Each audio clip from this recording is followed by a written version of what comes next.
is Mac Makenny. I own and operate and have for 50 years the Homeplace Ranch here in near Prentice and Bragg Creek.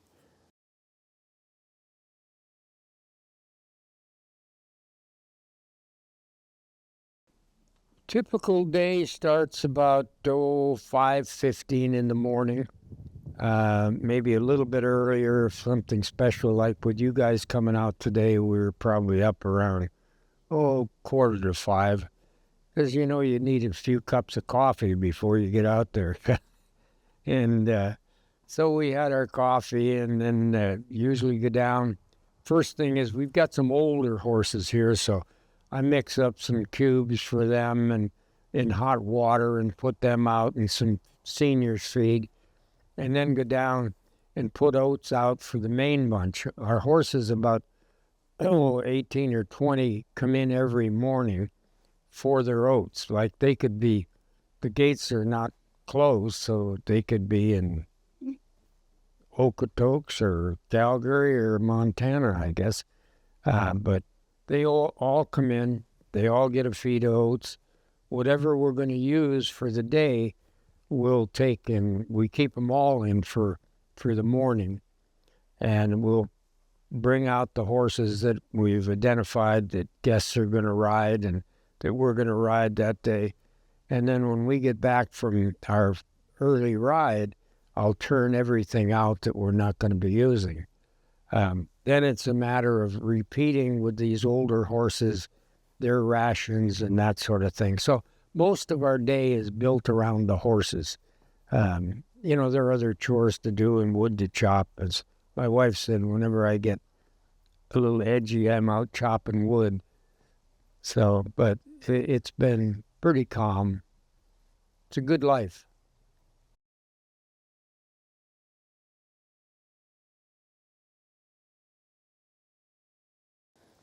Well, certainly what you can pick up from your telephone now, from a point of view of horse care and maintenance and medicine, things like that, what's out there is incredible. You can't even get close to absorbing it.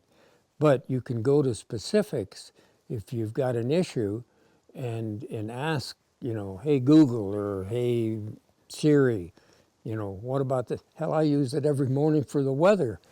What's the weather today? Hey Google, what's today's weather?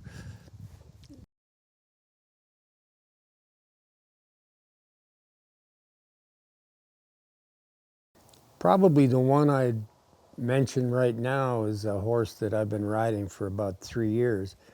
His name is Junior. He's not that old. I think he's probably 8, 9.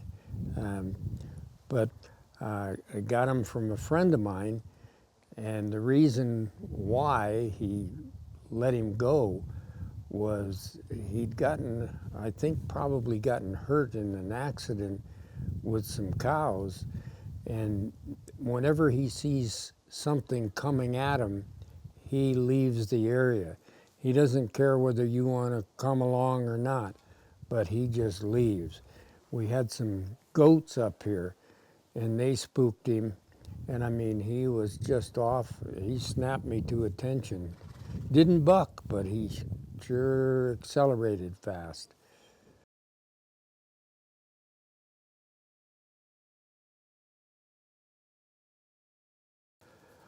Well, I've had many of them.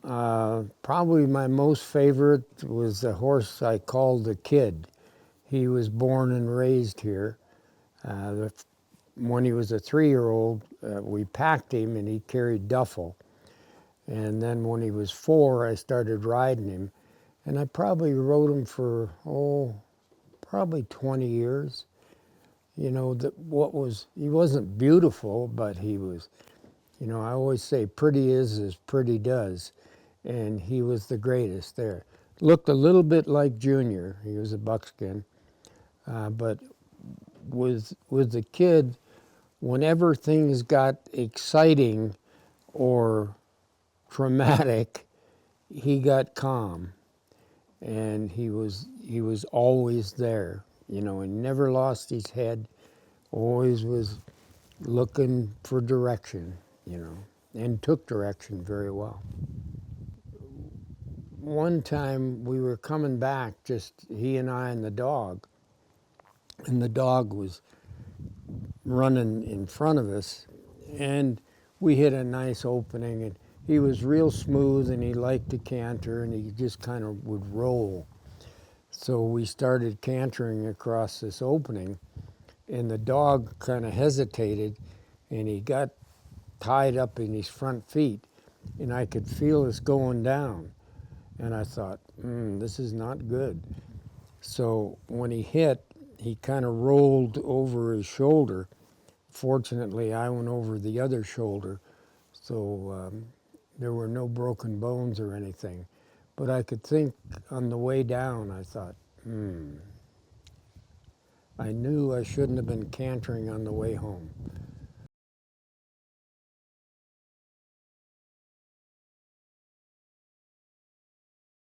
Probably finding a good saddle fit has always been hard, but your eye will tell you a lot. And then if you pay attention to after you've been working your horse, you can tell if there's any high spots or that. And all you have to do is start out and look at your horse's back. You probably need a lot of saddles too to find the right one for your horse. Like if you're going to buy a saddle and you've already got a horse, then go to a shop, any legitimate shop, and say, you know, sit in that saddle on a saddle rack and ask yourself, am I comfortable in this saddle? If you can say yes to that, then talk to the owner and say, look, I'd like to take this saddle and just see how it fits on my horse. And you should have an idea, you know, depending on your saddle maker. Normally, if you get a good saddle maker, you got an 80% chance when you leave that shop that saddle will get you by and fit your horse. But then put it on your horse. Make sure that you got clearance in your gullet. Look in your skirts and make sure that you've got good coverage on your horse so that there aren't any high spots. And if you're working that horse that day and you get a good sweat up on him, when you take that off, see if there's any dry spots, which would be, quote, high spots, and a potential area that might sore a horse if you didn't pat him right and that sort of thing. But usually you can find a saddle that fits him. I think one of the things that I'm looking forward to is when they come up with a system where you can check your tack electronically. Is anything that isn't written down to me is electronic. So, but you can tell whether you get a fit on your horse or not. And I've got, you know, probably 40 saddles down there, 20 of which we use on our horses, and I'm anxious to see if what I've chosen is the saddle that should be on them, or if I can find a better match in the 40 saddles that are there.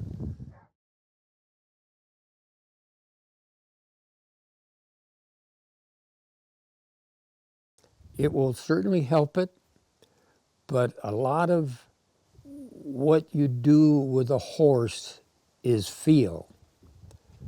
I'll give you an example. It was in February here, and you know, we don't have an indoor arena. So I called up Albert at Spruce Meadows, and I said, Albert, have you got any horses that need to just a little bit of exercise? He said, yeah, sure, why? I said, well, you know, I got cabin fever. He said, well, come down. He said, when do you want to start? I said, tomorrow morning. He said, okay. So we get in there and we start riding around, and Albert rides up to me and said, Mac, you're boring. I said, yeah, I've been told that before. He said, no, he said, you've been riding around in a circle. He said, have something that you want to do. Have an idea. Have a feel for what maybe this horse would like. because he gets bored the same way you're going to get bored unless you come in here with something in your mind that you want to pass on to the horse or something that you want to do to see if the horse can do that.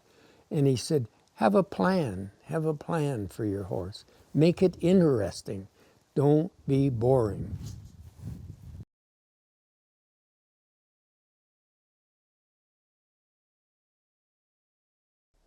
Well, I think my first reaction was good for you because, you know, a lot of the stuff in the horse business is opinion and guess. And I think now maybe science is getting a little more involved in it. And so I commend you for your try. And as I say, I'm looking forward to getting one and then comparing the saddles that I've got on those horses, those 20 head that we use down there, and then making sure that what I own is the best that I can possibly put on those horses.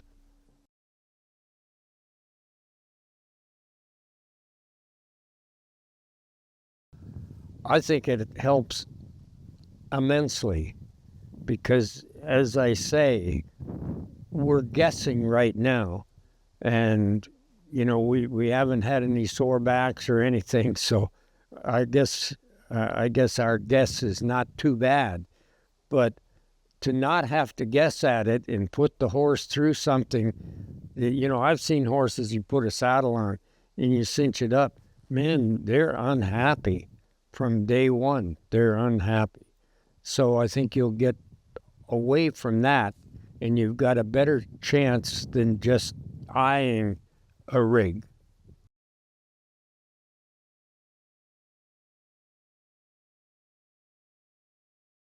One of the best pieces of advice I've had in probably the past 5 years came from a 15-year-old kid who was here interviewing for a job.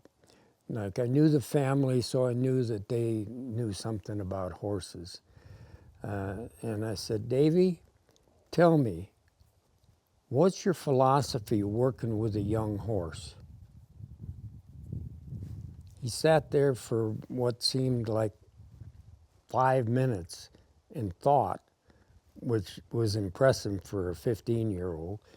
And he said, well, sir, which was also impressive for a 15-year-old, he said, I guess it would be give them time to figure it out and then know when they've got it. And then go on to something else. And then tomorrow come back to what you know they figured it out. They figured it out and that they've got it. And then refine that. So it's, you know, I watch some of these videos where these guys are just beating on these horses to get them to go through 2 dancing balloons. And I'm figuring, you know, how many dancing balloons do you really run into when you're out there riding? And why are you beating on this horse to get him to do that? You know, give him time to figure it out and then know when he's got it and then add on, add on, add on. So it isn't go bang and expect the horse to have everything figured out. You know, give him time, give him time.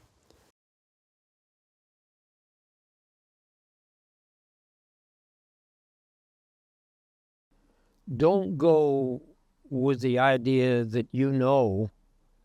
Go with questions like, what should I know about this horse? What's this horse know? Because that's the best way to get a good ride is find out. You know, and as a horseman, you can pick up pretty quickly what that horse does know. But sometimes if you had, say, the owner or the trainer's uh, information before you got on, it would make for a much better ride. Like if I go to somebody else's place, I don't tell them what I know. I'm asking them, what's this horse know and how's the best way to get it out of him? I think I've made the horses available to you, and you've seen the difference in backs of horses that we have. We have a great variety here.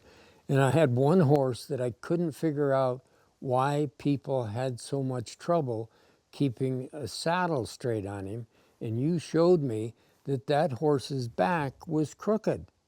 I always thought it was just that he was so round and he was always so fat that the saddle didn't fit him well. But really, what you pointed out has been very helpful. You know, and I finally found a saddle that probably has a crooked tree in it, and it fits him pretty good, along with a breast collar and all.